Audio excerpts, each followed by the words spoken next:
इस वीडियो में हम लोग किसी भी मैटर के फिजिकल स्टेट में जो चेंज आता है उसके बारे में डिस्कस करते हैं, यानी कि पदार्थ की भौतिक अवस्था में जो परिवर्तन आता है उसको समझेंगे। ठीक है, पहला टॉपिक आता है इसमें चेंजिंग इन टेम्परेचर, यानी कि तापमान में परिवर्तन। जब तापमान में परिवर्तन करेंगे तो क्या डिफरेंस आएगा उसको जरा देखते हैं। सबसे पहला आता है मेल्टिंग पॉइंट, यानी कि गलनांक। क्या होता है melting point? The temperature at which a solid melts to form liquid at atmospheric pressure is called its melting point. Melting point of ice is 0 degree Celsius और 273.16 केल्विन। मतलब जिस तापमान पे कोई भी ठोस पदार्थ जो होता है वो पिघल कर, यानी कि मेल्ट होकर जब लिक्विड यानी कि द्रव बन जाता है, तो वही उस तापमान उसका क्या हो जाता है? गलनांक कहा जाता है। ठीक है, बर्फ का गलनांक जो होता है वो होता है 0 डिग्री सेल्सियस, यानी कि 273.16 केल्विन। अगर आपको केल्विन में पूछे तो ये लिखेंगे, सेल्सियस में पूछेगा तो ये लिखेंगे। ठीक है, उसके बाद आता है लेटेंट हीट ऑफ फ्यूजन। इसी से आपको कॉन्सेप्ट क्लियर होगा। इसको बोला जाता है संगलन की गुप्त ऊष्मा। क्या होता है? The amount of heat required to change 1 kg of solid into its liquid state at its melting point and atmospheric pressure is called latent heat of fusion. इसमें एक वर्ड आपको दिख रहा होगा, वायुमंडलीय दाब, यानी कि एटमॉस्फेरिक प्रेशर। ये क्या होता है?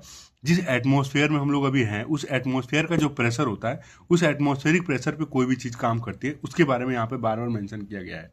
ठीक है, उसको लेटेंट हीट ऑफ फ्यूजन कहा जाता है। क्या मतलब बोल रहा है कि जब भी हम 1 kg कोई सॉलिड को यानी कि ठोस को लेते हैं, ठीक है, उसको मेल्ट करके, ठीक है, सॉलिड को लिक्विड में चेंज करने के लिए जितनी भी एनर्जी की जरूरत पड़ती है, यानी कि ऊष्मा की जरूरत पड़ती है, उसी को संगलन की गुप्त ऊष्मा यानी कि लेटेंट हीट ऑफ फ्यूजन कहा जाता है।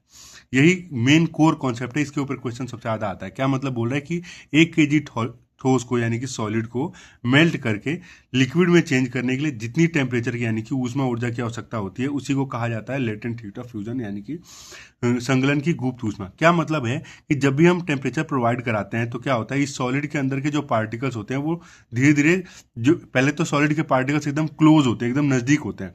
जैसे हम टेम्परेचर देते हैं, तापमान बढ़ाते हैं, तो इनके पार्टिकल्स एक दूसरे से दूर भागने लगते हैं।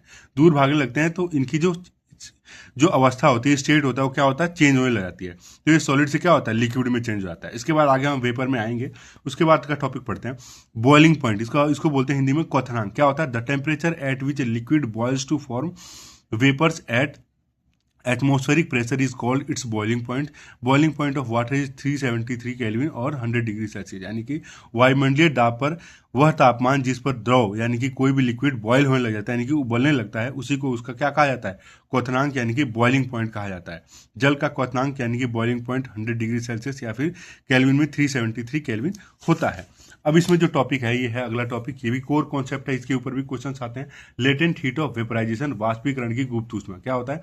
The amount of heat required to change 1 kg of liquid into its gaseous state at its boiling point and atmospheric pressure is called latent heat of vaporization, यानी कि वायुमंडलीय दाब पर जब 1 kg द्रव को उसके क्वथनांक से वाष्प में बदलने के लिए जितनी ऊष्मा ऊर्जा की आवश्यकता होती है उसे वाष्पीकरण की गुप्त ऊष्मा कहा जाता है।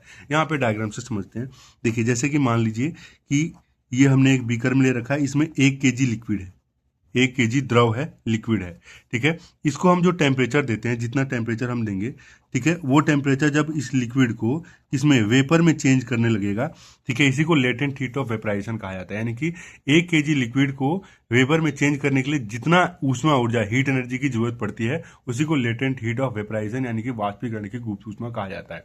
इस वाष्पीकरण की गुप्त ऊष्मा की वजह से ही जो भाप होती है, भाप से हाथ ज्यादा तेजी से जलता है। अगर आप गर्म चीज को कोई छुएंगे या फिर भाप को देखेंगे, अगर भाप के सामने आपका हाथ पड़ गया तो भाप से जो हाथ जलता है ना, उससे ज्यादा आपको पेन होगा। ऐसा इसलिए होगा क्योंकि उस भाप का लेटेंट हीट ऑफ वेपराइजेशन क्या होता है?